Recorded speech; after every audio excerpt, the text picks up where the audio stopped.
கிறிஸ்துவுக்குள் அன்பானவர்களே, உங்களை இயேசுவின் நாமத்தினால் நான் வாழ்த்துகிறேன். இந்த 2025ஆம் ஆண்டு கர்த்தர் உங்களுக்கு தருகின்ற ஆசீர்வாதம் என்ன அப்படின்னு சொன்னா, தடைகளை நீக்கி போடுகிறார். ஹல்லேலூயா!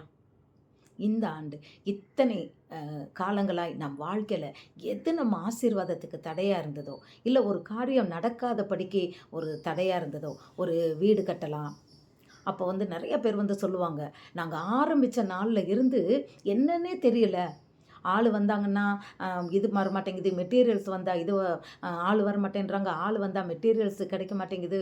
அதுக்கப்புறம் எல்லாம் இருந்ததுன்னா மழை பெய்ய ஆரம்பிச்சுருது. ஜனங்கள் கிடைக்க மாட்டேன்றாங்க. எப்படி எப்படியோ ஏன்னே தெரியல. நாங்க கட்ட ஆரம்பிச்சு 1 வருஷமா ஆயிருச்சு. இன்னும் எங்களால அந்த எழுப்புனது எழுப்புன மேனி கிடக்கு. அத எங்களால கட்டி முடிக்க முடியல." அப்படின்னு சொல்லி சொல்லுவாங்க. சிலர் பிள்ளைங்களுக்கு திருமண தடைகள். நான் பார்க்க ஆரம்பிச்சு இத்தனை வருஷம் ஆச்சு. ரொம்ப சோர்ந்து போய் சொல்லுவாங்க. "ஏன் எனக்கு தெரியலையே! எதனாலன்னு சொல்லி எங்களுக்கு தெரியல. நடக்க மாட்டேங்குது. எத்தனையோ வருஷமாச்சு. பிள்ளைங்களுக்கு வயசு போய்க்கிட்டே இருக்கு. நடக்க மாட்டேங்குது." ஸோ பிரியமானவர்களே, இதுபோல அநேக காரியங்கள் நம் வாழ்க்கையில ஆசீர்வாதம் இல்லாதபடி, அது நடக்காதபடிக்கு தடைகள் இருக்கலாம். இந்த ஆண்டு உங்கள் வாழ்க்கையில இந்த தடைகளை நம் தேவன் முறித்து போடுகிறார். ஹல்லேலூயா! தடைகளை தகர்க்கும் கர்த்தர் நமக்கு முன்பாக கடந்து போகிறார். ஹல்லேலூயா! மீகா சொன்னாரு, 2வது அதிகாரம் 13வது வசனத்துல மீகா சொன்னாரு, தடைகளை நீக்கி போடுகிற கர்த்தர் நமக்கு முன்பாக நடந்து செல்கிறார் அப்படின்னு சொல்லிட்டு. அவர் முன்னால போனா நமக்கு தடை இல்லை. ஆமென். யோபு என்ன சொன்னாரு? அவர் சகலத்தையும் செய்ய வல்லவர். நீர் செய்ய நினைத்ததை தடை செய்பவன் யார்? அவர் செய்ய நினைச்சதை யாரால தடுக்க முடியும் பிரியமானவர்களே? இல்ல. இன்றைக்கும் திருமண காரியத்துல பார்த்தீங்கன்னா, அவர் ஏற்ற துணையை வச்சிருப்பாரு. ஆனா நம்ம வேற துணையை தேடி போய்கிட்டு இருக்கோம். அதனால தான் லேட் ஆகிக்கிட்டு இருக்கு. ஆமா, அதுதான் உண்மை. அவர் அததன் காலத்தில் சகலத்தையும் நேர்த்தியாய் செய்கிற கர்த்தர். லேட் பண்ண மாட்டார். சரியான நேரத்தில் பண்ணுவார். அன்றைக்கி அந்த தண்ணி திராட்சை ரசம் குறைஞ்சி போச்சுன்னு சொன்ன உடனே, என் வேலை இன்னும் வரலன்னு சொன்னவர் எவ்வளோ அழகாக தண்ணியை கொண்டு ஊற்றுங்கன்னாரு. அதை திராட்சை ரசமாக மாற்றி கொடுத்தார் இல்லையா? அற்புதம் செய்தார் இல்லையா?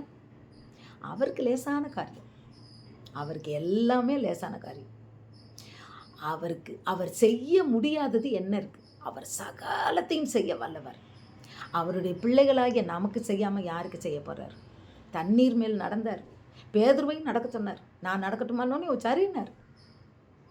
தடைகளை நீக்கி போடுகிற கர்த்தர் இந்த 2025ஆம் ஆண்டில் நமக்கு முன்பாக நடந்து செல்கிறார். அல்லேலூயா! பிரியமானவர்களே, நம்ம விசுவாசிக்கணும். கர்த்தரை நமக்கு முன்பாக வைக்கணும். மனுஷங்களை வைக்கக்கூடாது. சூழ்நிலையை பார்க்கக்கூடாது. சூழ்நிலையை புயல் அடிக்கும், காற்றடிக்கும், எல்லாம் நடக்கும். அதாவது நிறைய பேர் சாட்சி சொல்கிறதுலாம் ரொம்ப ஆச்சரியமாக ஆண்டவர் நடத்திருப்பார். நாங்கள் கல்யாணம்னு எங்கள் கையில் எதுக்குமே பைசாலாம் கிடையாது. ஆனால் கர்த்தர் அற்புதமாக நடத்தினாருன்னு சாட்சி சொல்லுவாங்க. பாருங்கள், இதுதான் பெரியமானவர்களே அவருடைய ஆசீர்வாதம். அதற்கு தடை செய்வது எது? அவர் செய்ய நினைத்தால் அது தடை செய்கிறது யார்? அவருடைய ஜனங்களை எப்படி நடத்திட்டு போனார்? கடலை 2ஆ பிரித்து தரையில் கூட்டிகிட்டு போனார். அல்லேலூயா! அல்லேலூயா! வல்லமையின் தேவன் இன்று நம்மோடு இருக்கிறார். ஆமென். நாம் அவர் பிள்ளைகள். நம்ம எதுக்கும் பயப்படக்கூடாது.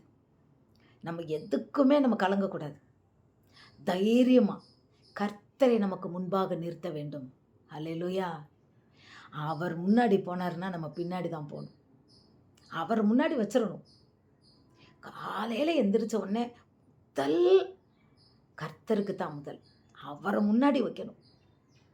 அவருக்கு நன்றி சொல்லணும். அவருக்கு நன்றி சொல்லிக்கிட்டே இருக்கணும். அவரை துதிக்கணும். அப்புறம் ஜெபிக்கணும். நம் வேண்டுதல்களையும் விண்ணப்பங்களையும் தேவனிடத்தில் தெரிவிக்கணும். நம்ம முதல்ல கொஞ்சம் பரிசுத்தப்படுத்தணும். அதிகாலையில் எழும்பும்போது நாம் தேவனை நமக்கு முன்னாடி வைத்து அவருக்கு நன்றி பலி செலுத்தி இந்த நாள் அவர் நடத்தும்படியாய் நம்மளை ஒப்பு கொடுத்து நாம் அவருடைய சித்தப்படி நடக்கும்படியாய், நம்மளுடைய நினைவின்படி அல்ல, தேவனுடைய சித்தப்படி நடக்கும்படியாய் நம்மை அர்ப்பணித்து நம்மளுடைய நினைவுகள், நம்மளுடைய செயல்கள், கிரியைகள் எல்லாம் பரிசுத்தமாய் நடக்கும்படியாய் நம்மை தேவனிடத்தில் ஒப்பு கொடுத்து, அவர் நம்மை நடத்துவதற்கு நம்மை ஒப்பு கொடுத்து நாம் அந்த நாளை ஆரம்பிக்க வேண்டும். ஜெயமாய் நடக்கும். ஹல்லேலூயா. அவருக்கு முதலிடம். முதல்ல அவருக்கு தான் ஃபஸ்ட்டு பிளேஸ். அவருக்கு நம்ம முதலிடம் கொடுக்கும்போது ஜெயகிறிஸ்து நம்ம முன்னாடி போகும்போது நமக்கு ஜெயம். வாழ்க்கையில் தடையது. செங்கடலில் 2ஆக பிரித்து அவர் கூட்டிகிட்டு போகிறேன்னு சொல்லிட்டாரு. ஜனங்கள் வர்றாங்க. செங்கடலில் 2ஆக பிரித்தார். தரையில் நடத்தி கூட்டிகிட்டு போகிறார். அவருக்கு தடை ஒரு கடல் ஒரு தடையாக இருந்ததா? இல்லை. யோசுவாவுக்கு எரிகோவின் மதில் ஒரு தடையாக இருந்ததா ஜெயிக்கிறதுக்கு? இல்லை. துதிச்சாங்க, அவ்வளோதான். கர்த்தர் நல்லவர், அவர் கிருபை உள்ளதுன்னு சொல்லி துதிச்சாங்க.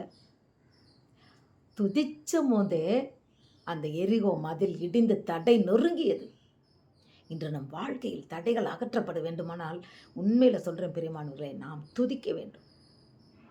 இது உங்களுக்கு லேசாக தெரியலாம், என்னமோ மாதிரி தெரியலாம். இல்லை, துதிக்கணும். நம் வாயிலிருந்து துதி வர வேண்டும். அதுக்கு தான் யோசபாத் ராஜா பாருங்கள், துதிக்கிறதுக்கு 4000 பேரை நிறுத்துறாரு. ஒன்றும் இல்லை, கர்த்தர் நல்லவர், அவர் கிருபை என்றும் உள்ளது.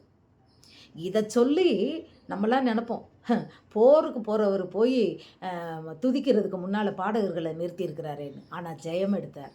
அல்லேலூயா. துதியினால் தடைகள் முறியும் பிரியமானவர்களே, நிச்சயமாக முறியும்.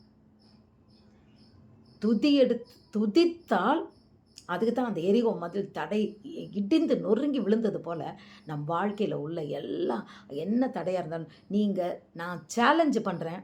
நீங்கள் எந்த காரியத்தில் உங்களுக்கு தடை நீங்கணும்னு நினைக்கிறீங்களோ அந்த காரியத்தில் இந்த நாள் முதற்கொண்டு அதற்காய் நான் ஒரு மணி நேரம் இல்லை அரை மணி நேரம் உங்களுக்கு வசதிப்படி நான் தேவனை நான் துதிப்பேன். ஆவியோடும் உண்மையோடும் நீங்கள் துதிங்க. டைம் ஒதுக்குங்க. சண்டே மட்டும் சர்ச்சில் பாட்டு பாடுறதில்ல. டைம் ஒதுக்கி தேவனை துதிச்சு பாருங்கள். அந்த தடை நீங்குதா, ஜெயமாகுதா இல்லையான்னு சாட்சி சொல்லுவீங்க. நிச்சயமாக துதிக்கும் போதே தேவனுடைய பிரசன்னம் நம்மை ஆளுகை செய்கிறது. அவர் துதியை நம் சிங்காசனத்தில் வீட்டு இருக்கிறார். ராஜாதே ராஜா கடந்து போகிறார். இப்போ நீங்கள் துதிக்க ஆரம்பித்த உடனேயே அந்த காரியத்தில் அவர் முன்னால் போக ஆரம்பிச்சிருவார். தடை நொறுங்கி போகும். நம் வாழ்க்கையில் தடைகள் அகலும் பிரியமானவர்களே. அது யோர்தானை போல இருந்தாலும் சரி, எரிகோ மதிலை போல இருந்தாலும் சரி, செங்கடலை போல இருந்தாலும் சரி, கர்த்தர் செய்ய நினைத்தது தடை செய்பவன் யார்? கர்த்தர் சகலத்தையும் செய்ய வல்லவராய் இருக்கிறார். தடைகளை நீக்கி போடும் கர்த்தர் நமக்கு முன்பாக இந்த 2025ஆம் ஆண்டில் நமக்கு முன்பாக கடந்து போகிறார். ஹல்லேலூயா. அற்புதம். அந்த தடைகள் நீங்கணும்னு சொல்லும்போது நாம் இன்னும் கொஞ்சம் பரிசுத்தம் பண்ணிக்கொள்ளணும். தேவனிடத்தில் நெருங்கும் போது நாம் இன்னும் பரிசுத்தம், நம்ம துதிக்கும் போதே நம்மளே பரிசுத்தம் அடைவோம். அது உங்களுக்கு தெரியாது. நாம் தேவனை சத்தியத்தை வாசிக்கும் போதே நம்ம நிச்சயமாக நம்ம பரிசுத்தம் அடைவோம். அந்த வார்த்தைகள் நம்ம உள்ளத்துக்குள்ளே போகும்போதே அது அக்கினி போல எலும்புகளுக்குள்ளே எரியுதுன்னு சொல்கிறார் தாவீது. என் எலும்புகளில் எரியுது எரேமியா சொல்கிறார். அதுபோல் நம்ம அந்த அக்கினியாக எரியணும். அந்த வசனம், அந்த வார்த்தைகள், அது நம்ம பாவங்களை சுட்டெரிக்கும். நம்ம பரிசுத்தம் அடைவோம். நிச்சயமாக அற்புதங்களை இந்த ஆண்டுக்கு பார்ப்போம் பெருமானவர்களே. இந்த வீடியோ பார்த்து கொண்டிருக்கிற உங்கள் ஒவ்வொருவர் வாழ்க்கையிலும் எரிகோவை போல தடைகள் இருந்தாலும் சரி, யோர்தானை போல தடை இருந்தாலும் சரி, செங்கடலை போல தடை இருந்தாலும் சரி, எப்படிப்பட்ட தடைகளாய் உங்கள் வாழ்க்கையில் காரியத்தில் இருந்தாலும் ஜெயம் கொடுக்கும் தேவன், தடைகளை நீக்கி போடுகிற கர்த்தர் இந்த ஆண்டு நமக்கு முன்பாக கடந்து போகிறார். விசுவாசத்தோடு நீங்கள் நம்பிக்கையோடு இருங்கள். நிச்சயமாக ஜெயம் எடுப்பீர்கள். தடைகள் விலகும். ஜெயிப்போம். சாட்சியாய் நிற்பீர்கள். கர்த்தர் உங்களை ஆசீர்வதிப்பாராக. God bless you.